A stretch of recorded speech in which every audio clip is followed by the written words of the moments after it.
Hello guys, this is Arnie and welcome to Turbo Extreme. तो मैं आज जा रहा हूँ बहुत ही इंपॉर्टेंट काम कराने। मेरे मोबाइल की स्क्रीन टूट गई थी लास्ट व्लॉग बनाते हुए, और स्क्रीन लगवानी बहुत ज़रूरी है क्योंकि ये बहुत ज़्यादा फ्लिकर कर रहा है। तो ये फ्लिकर करना चालू हो जाता है जैसे ही मैं इसको यूज़ करना चालू करता हूँ, और ये यहाँ पे एक ब्लैक स्पॉट आ चुका है और ये बहुत ही बुरी तरह से फ्लिकर करता है। ये देखो, ये स्क्रीन पूरी चेंज हो गई और बहुत बुरी तरह से फ्लिकर कर रही है। और ये मेरा बिज़नेस नंबर है और बिज़नेस मोबाइल है, तो बहुत ही प्रॉब्लम हो रही है। तो आज मैं राइड करने वाला हूँ डिफरेंट बाइक।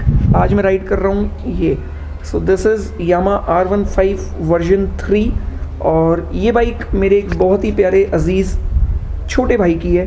तो ये रहा शिवम। तो चलते हैं यहाँ से मार्केट।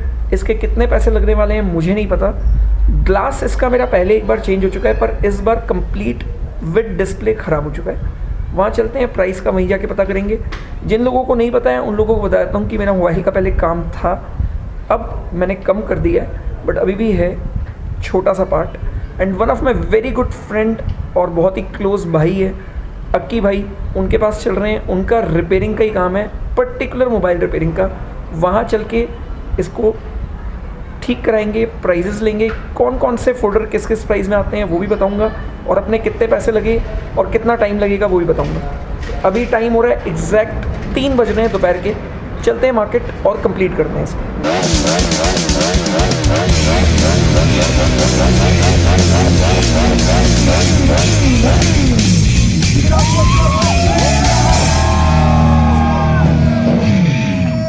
ये खड़ी अपनी चरस अक्का दहाया भूसा, और चलते हैं आज। ओहो, ये तो बहुत ही हल्की है भाई। So this is a very light bike, और मैं एक्चुअली हायाबूसा के बाद कुछ भी चलाता हूँ तो मुझे वो बहुत ही हल्का सा लगता है, बच्चा सा लगता है। बट मैंने ये बाइक पहले भी चलाई हुई है और इसके रिव्यूज़ अच्छे हैं। इसका मीटर डिस्प्ले मुझे बहुत पसंद है। मीटर डिस्प्ले दिखाता हूँ। तो I really love the meter cluster of this bike, और मेरे ख्याल से यामा की हर बाइक का मीटर क्लस्टर बहुत ही अच्छा होता है। Oh man, this is light. तो मैं अपनी बाइक इसलिए लेके नहीं जा रहा हूँ क्योंकि मुझे सदर बाज़ार जाना है, और सदर बाज़ार में मेरी बाइक ले जाने का मतलब है कि बाइक का ध्यान रखना, जो बहुत ही मुश्किल काम है।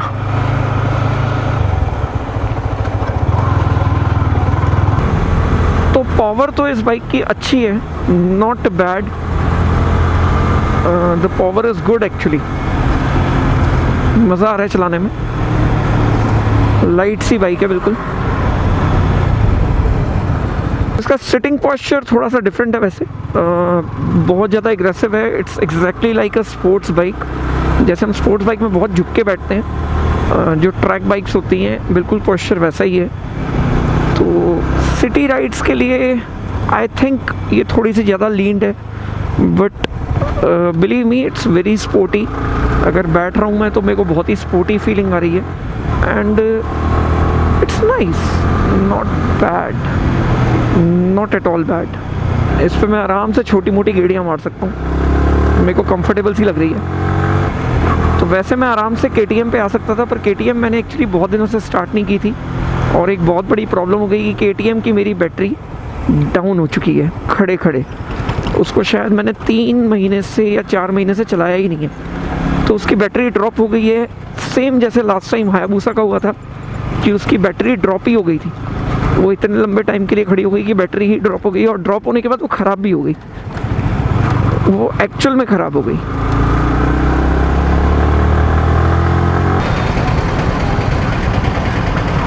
एंड आई डोंट नो मेरे मोबाइल के साथ क्या प्रॉब्लम है, मुझे आज तक समझ में नहीं आया कि मेरे मोबाइल इतने टूटते क्यों हैं। द ओनली रीज़न मैं शायद एक सस्ता मोबाइल रखता हूँ, उसका रीज़न ही एक ही है कि मोबाइल बहुत ही ज़्यादा टूटते हैं। इवन मेरा ये Vivo V9 2 बार पहले टूट चुका है, एंड इट्स क्रेज़ी। पहले मैंने सोचा था कि मैं बाइक लेके आऊँगा बूसा, पर फिर मुझे लगा कि नहीं, this is not the right place बूसा लाने के लिए, क्योंकि एक तो यहाँ पे ट्रैफिक बहुत होता है और दूसरी भीड़ बहुत होती है। तो ये अब हम आ गए हैं सदर बाज़ार में और मैं सदर बाज़ार के अंदर आ चुका हूँ। तो ये मैं पहुँच गया हूँ अक्की भैया की शॉप में और परफेक्टली मैं लैंड कर चुका हूँ। तो ये है मेरा मोबाइल और ये यहाँ से टूटा है। तो अब इसके साथ ये प्रॉब्लम हुई है कि ये अंदर से दिख रहा है पूरा ब्लैक हो गया, और ब्लैक होने के बाद जैसे ही मैं थोड़ी देर इसको रख रहा हूँ तो ये लाइंस आ गई इसके अंदर। तो ये कंप्लीट डिस्प्ले ही चेंज होगा। इसको हमारी लैंग्वेज में फ़ोल्डर बोलते हैं, मतलब मोबाइल की लैंग्वेज में। तो लेट्स सी, फ़ोल्डर पता कर रहे हैं, फिर देखते हैं क्या होता है। तो ये आ गया मेरे मोबाइल का डिस्प्ले, और डिस्प्ले कुछ ऐसा दिखता है। और इसका प्राइस अभी थोड़ी देर में रिवील करूँगा, अभी पहले इस पे लगवाते हैं। तो ये मेरा मोबाइल खुलना स्टार्ट हो चुका है और बस जल्दी से इसको ठीक करते हैं और फिर चलते हैं यहाँ से।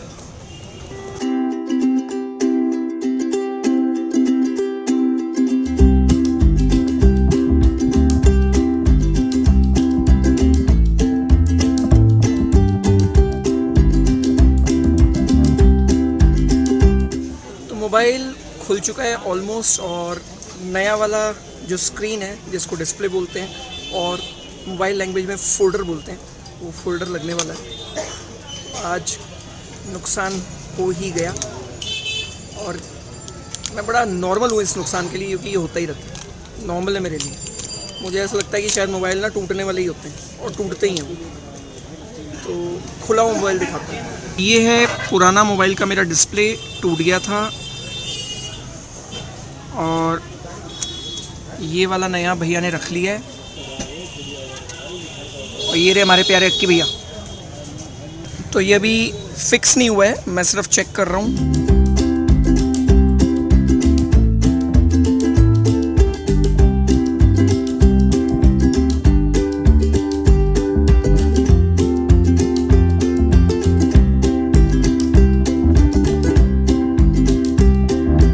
तो गाइस मेरे को बिल्कुल परफेक्ट लग रहा है, चलता हुआ बिल्कुल ठीक लग रहा है। और अभी सिम नहीं है इसमें, तो काफ़ी सारी चीज़ें चल नहीं रही हैं, बट इसको फिक्स करवाता हूँ। बिल्कुल परफेक्ट लग रहा है मुझे इस टाइम पे। तो ये अभी गम उतार रहे हैं, जो साइड में लगी हुई होती है, जो डिस्प्ले लगा हुआ होता है वो चिपका हुआ होता है।